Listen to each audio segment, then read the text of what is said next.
নমস্কাৰ প্ৰিয় দৰ্শক আপোনালোকে চাবলৈ আৰম্ভ কৰিছে ডিজিটেল আসাম লাইভ ষ্টুডিঅ'ত মই ৰিকিবুদ্দিন আহমেদ আজি জুবিন গাৰ্গবিহীন 50টা দিন অতিবাহিত হ'ল কিন্তু আজিৰ তাৰিখতো জুবিন গাৰ্গে ন্যায় নাপালে আজিৰ তাৰিখতো একাংশই লিখি আছে জাষ্টিস ফৰ জুবিন গাৰ্গ কিয় লিখিব লগা হ'ল এনে নহয় যেন জুবিন গাৰ্গৰ ন্যায়ত চৰকাৰ ব্যৰ্থ হৈছে চৰকাৰে কোনো পদক্ষেপ হাতত লোৱা নাই লৈছে কিন্তু চৰকাৰে যি এক বোকাচুতীয়া ৰাজনীতিও কৰি আছে সেয়া কিন্তু অসমীয়াই দৃষ্টিগোচৰ কৰি আছে মই আজি আন এটা প্ৰসংগ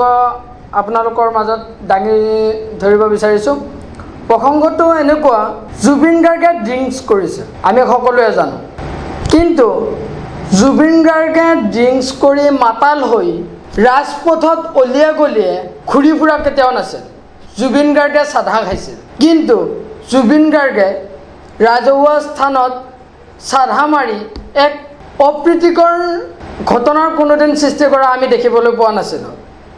এতিয়া আমি একাংশ জুবিন অনুৰাগীক দেখিবলৈ পাওঁ যে সুৰাৰ ৰাগীত মাতাল হৈ তেওঁলোকে ৰাস্তাই ঘাটে ঘূৰি ফুৰে খুব সিদিনা দেখিছোঁ সমাধিস্থলীত ধলং পলং যে পৰিৱেশৰ সৃষ্টি কৰিছে আচলতে জুবিন অনুৰাগীয়ে এনেবোৰ কাণ্ড কৰাটো আমি কোনো কাৰণতে নিবিচাৰোঁ আৰু এইটো জুবিনৰ প্ৰতি এক অসন্মান বুলি ক'ব লাগিব কোন সমাধিস্থলীত সমাধিত দিবলৈ গৈ তেওঁক শ্ৰদ্ধাঞ্জলি জনাবলৈ গৈ চাধা মাৰি এপালি চাধা দিয়া দেখিছে তেনেকুৱা ধৰণৰ যি পৰিৱেশ সৃষ্টি হৈছে এনেকৈ হ'লে আমি জুবিন গাৰ্গৰ ন্যায় পাম জানো আচলতে আমি জুবিনৰ অনুৰাগী তেতিয়া হ'ম যেতিয়া নেকি জুবিন গাৰ্গৰ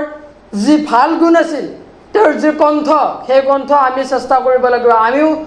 জুবিন গাৰ্গৰ দৰে এজন গায়ক হ'ব নোৱাৰিলেও অন্ততঃ আমি চেষ্টা কৰি তেওঁৰ যি বাটেৰে খোজ কাঢ়িছিল সেই বাটেৰে আমিও যাবলৈ চেষ্টা কৰিব লাগিব সেইটোহে হ'ব জুবিন গাৰ্গৰ প্ৰতি আমাৰ সন্মান জনোৱা কিন্তু জুবিন গাৰ্গে মদ খাইছিল বুলি আমি মদ খাই ৰাস্তাই ঘাটে ঘূৰি ফুৰিম সেইটো কোনো কাৰণত নহয় প্ৰিয় দৰ্শক ৰজাই যেতিয়া নেকি ৰাজপথলৈ ন্যায় বিচাৰি ওলাই আহে তেতিয়া প্ৰজাই কি কৰিব খুব সিদিনা দেখিবলৈ পালোঁ আন এক প্ৰসংগ জুবিন গাৰ্গৰ ন্যায় বিচাৰি শাসনাধীত থকা বিজেপিৰ একাংশ বিধায়কে ওলাই আহিল জুবিন গাৰ্গৰ ন্যায় বিচাৰি কি কাৰণত আচলতে তেওঁলোক ব্যৰ্থ হৈছে নেকি নে এয়া এক ৰাজনীতিৰ বোকাচুতীয়া ৰাজনীতিৰ দৰে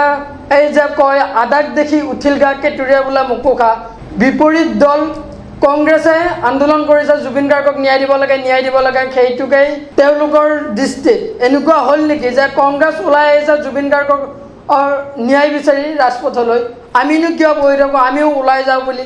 ওলাই আহিল নেকি জয়ন্ত মল্ল বৰুৱাহঁত যেনেকৈ ওলাই আহিল ৰাজপথলৈ এই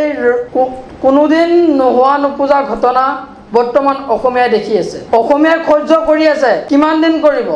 ধৈৰ্য আৰু সহ্য অসমীয়াৰ বহুত মজবুত যি নেকি এই মজবুতৰ ৰছীডাল যিদিনাখন ছিঙিব সেইদিনাখন কিন্তু এইখন অসম হৈ নাথাকিব এইটো ক'ব যোৱা নাই এয়া মই উচতনিমূলক মন্তব্য কৰা নাই মই এইটো কৈছোঁ যে আজি 50 দিন হৈ গ'ল কিন্তু আজিৰ তাৰিখতো জুবিন গাৰ্গৰ ন্যায়ৰ ডিজিটেল আন্দোলন কিয় কৰি থাকিবলগীয়া হৈছে